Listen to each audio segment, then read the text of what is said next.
Hi friends, welcome to அக்ஷர்.com. இன்றைக்கி இந்த வீடியோவில் ரொம்ப டிஃப்ரெண்ட்டான சுவையில் ஒரு ஈஸியான டேஸ்டியான ஸ்வீட் ரெசிபி, அதுவும் மாம்பழத்தை வச்சு ரொம்ப சுலபமாக செஞ்சு கொடுக்கலாங்க. அடிக்கிற வெயிலுக்கு இது மாதிரி குழுன்னு செஞ்சு கொடுங்க. கடைசி சொட்டு வரைக்கும் ஊற்றி குடிப்பாங்க. அதுக்கு நான் ஒரு மிக்சிங் பவுலில் அரை கப் அளவுக்கு ஜவ்வரிசி எடுத்திருக்கேன். மாவு ஜவ்வரிசி தாங்க எடுத்திருக்கேன். அதில் முழுகிற அளவுக்கு நல்லா தண்ணீர் ஊற்றி 2 முறை அலசி தண்ணியை வடியை விட்டு எடுத்துகிட்டு வந்துடுங்க. நல்லா இது மாதிரி இன்னொரு தடவையும் தண்ணி ஊற்றி நல்லா அலசி ஒட்டை வடியை விட்டு எடுத்துகிட்டு வந்த பிறகு இப்போ இதோட அரை கப் அளவுக்கு ஜவ்வரிசி எடுத்தோம். அதே கப்பில் 1/4 கப் அளவுக்கு சுட தண்ணீர் எடுத்துங்க. ரொம்ப கொதிக்கிற தண்ணீர் இல்லை, சூடான தண்ணி ஊற்றி அப்படியே முழுகிற அளவுக்கு வச்சுட்டு ஒரு 10 நிமிஷம் ஊற விட்டுடுங்க. அதிக டைம் எடுக்காது. சுட தண்ணி ஊற்றுறதுனால ஒரு 10 நிமிஷத்துலேயே ஊறிடும். அப்படியே ஊறட்டும். இப்போ கடாயை சூடு பண்ணியிருக்கேன். அதில் 3 கப் அளவுக்கு பால் ஊற்றிக்கங்க. தண்ணீர் சேர்க்காத நல்லா கொஞ்சம் திக்கான பாலாகவே சேர்த்துக்கங்க. 3 கப் அளவுன்றது ஒரு 500 ml கிட்ட பால் சேர்த்துருக்கேன். சேர்த்து நல்லா ஒரு முறை கலந்துட்டு பால் அப்படியே ஒரு 2 நிமிஷம் கொதிக்கட்டும். அடுப்பை மீடியம் ஃப்ளேமில் வச்சுடுங்க. இப்போ நம்ம ஊற வச்சு ஜவ்வரிசியை திறந்து பார்த்துக்கலாம். சுடு தண்ணி ஊற்றினால ஜவ்வரிசி நல்லா சாஃப்டாக ஊறி இருக்குது. அதிகமாக தண்ணீர் சேர்த்துறாமல் ஒரு 1/4 கப் அளவுக்கு மட்டும் தண்ணீர் சேர்த்து ஊற வச்சிங்கன்னா நல்லா முத்தாக ஊறி கிடைக்கும். இப்போ ஊற வச்ச ஜவ்வரிசி அப்படியே இருக்கட்டும். பால் நல்லா ஒரு 2 நிமிஷத்துக்கு மேலே கொதித்து கொஞ்சம் திக்காக இருக்குது பாருங்கள். அதோட ஓரங்களில் படிகிற ஆடை எல்லாத்தையுமே எடுத்து விடுங்க. அப்போ தான் நல்லா க்ரீமியாக கிடைக்கும். இப்போ பால் கொதித்து கொஞ்சம் திக்கானதும் இதில் ஊற வச்ச ஜவ்வரிசியை அப்படியே சேர்த்துடுங்க. சேர்த்து நல்லா ஒரு முறை கலந்துடுங்க. கலந்துட்டு அடுப்பை மீடியம் ஃப்ளேமில் வச்சு ஒரு 2 நிமிஷம் குக் பண்ணிக்கங்க. ஒரு 2 நிமிஷம் குக் பண்ணாலே போதும். ஊறின ஜவ்வரிசின்றதுனால நல்லா வெந்து சூப்பராக கிடைக்கும். ஒரு 2 நிமிஷம் அப்படியே மூடி வைங்க. இப்போ சரியாக 2 நிமிஷம் ஆனதும் திறக்கிறேன்.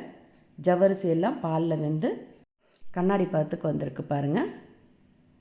இது மாதிரி ஜவ்வரிசி வெந்த பிறகு இப்போ இதுக்கு வேண்டிய சர்க்கரை சேர்த்துக்கங்க. அரை கப் அளவுக்கு சர்க்கரை சேர்த்துக்கங்க. 100 கிராம் அளவுக்கு சர்க்கரை சேர்த்துருக்கேன். உங்கள் இனிப்பு சுவைக்கு ஏற்ப சர்க்கரை சேர்த்துக்கங்க. கூடவே அரை டீஸ்பூன் ஏலக்காய் பொடியும் சேர்த்து நல்லா கலந்துடுங்க. இப்போ சர்க்கரை நல்லா கரைஞ்சி ஒரு கொதி வரட்டும். ஒரு கொதி வந்ததும் அடுப்பை ஆஃப் பண்ணிவிடுங்க. நல்லா அதில் படிகிற ஆடையெல்லாம் எடுத்து விட்டிங்கன்னா நல்லா க்ரீமியாக சாப்பிட ரொம்ப சூப்பராக அருமையாக இருக்கும். சுவையாக பாருங்கள், ஓடங்களில் படிகிற ஆடை எல்லாத்தையுமே எடுத்து விடுங்க.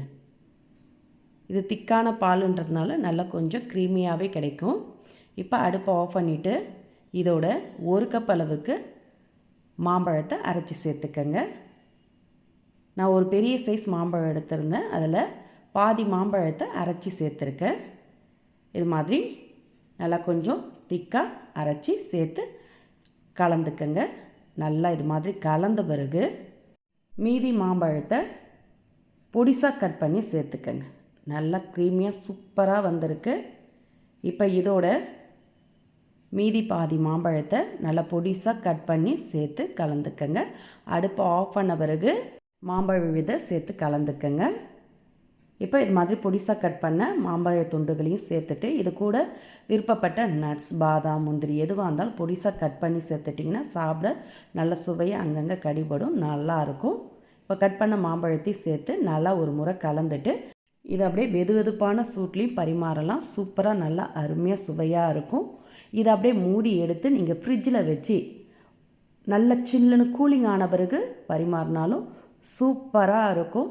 சீசனில் ரொம்பவே மலிவாய் கிடைக்கக்கூடிய மாம்பழத்தை வச்சு நல்ல ஒரு ஹெல்த்தியான டேஸ்டியான மாம்பழ கீர் ரெடி. இப்போ ஃப்ரிட்ஜில் வச்சு நல்ல சில்லுன்னு ஆன பிறகு பவுலில் மாற்றி பரிமாறலாம். குட்டீஸ்லேருந்து பெரியவங்க வரைக்கும் எல்லாருக்குமே பிடிச்ச ஒரு ரெசிப்பியாக இருக்கும். கடைசி சொட்டு வரைக்கும் ஊற்றி குடிப்பாங்க. நீங்கள் திடீர் விருந்தாளி கூட இது மாதிரி செஞ்சு கொடுக்கலாம். அசந்து பாராட்டுவாங்க. நீங்களும் இதே மாதிரி இதே அளவுகளோட டிஃப்ரெண்ட்டாக ஹெல்த்தியாக இந்த சம்மருக்கு ட்ரை பண்ணி பாருங்கள். இந்த ரெசிபி பிடிச்சிருந்தால் வீடியோக்கு ஒரு லைக் கொடுங்க. ஃப்ரெண்ட்ஸ் அண்ட் ரிலேட்டிவோட வீடியோவை ஷேர் பண்ணுங்கள். மறக்காமல் நம்மளுடைய சேனலையும் சப்ஸ்கிரைப் பண்ணி வச்சுக்கோங்க. நன்றி, வணக்கம்.